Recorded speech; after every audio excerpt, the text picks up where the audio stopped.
তাহলে এখন পর্যন্ত কাউকে যোগ্য মনে হয়নি? না, যোগ্য না, মানে তো সেখান থেকে শাকিব খানও পিছিয়ে নেই, ও এগিয়ে আছে, তো এটা আমি অবশ্যই অ্যাপ্রিসিয়েট করি। এবং তাহলে কি আবারও বিয়ে করতে যাচ্ছেন চিত্রনায়িকা দিলারা হানিফ পূর্ণিমা? সামাজিক যোগাযোগ মাধ্যমে যে গুঞ্জন চলছিল তা কি এবার সত্যি হতে চলেছে? বলছি শাকিব খান ও পূর্ণিমার প্রেমের গুঞ্জনের কথা। এক অনুষ্ঠানে এরকমই ইঙ্গিত দিলেন নায়িকা। থাকে না যে টাকার খুব প্রয়োজন, টাকার ক্রাইসিস চলছে, কাজও করছি। শাকিব খানকে নিয়ে প্রশ্ন করলে নায়িকা বলেন, শাকিব খুবই ভালো মানুষ, খুবই সাপোর্টিভ একজন মানুষ। আমার সব বিষয় সে খেয়াল রাখে। আমার যদি কোনো সিদ্ধান্ত নিতে সমস্যা হয় তাহলে শাকিব আমাকে খুব সাপোর্ট দেয়। খুবই ভালো মানুষ, খুবই সাপোর্টিভ, মানে আমার কাজের ক্ষেত্রে খুবই সাপোর্টিভ।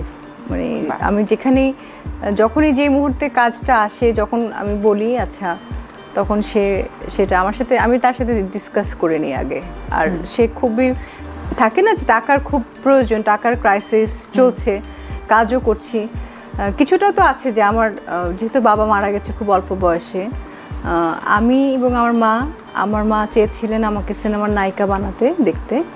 তো খুব মধ্যবিত্ত পরিবার থেকে এসেছি, তখন ছোট্ট একটা গাড়ি কিনেছি, তারপর বাসা ভাড়া নিয়ে থাকতাম।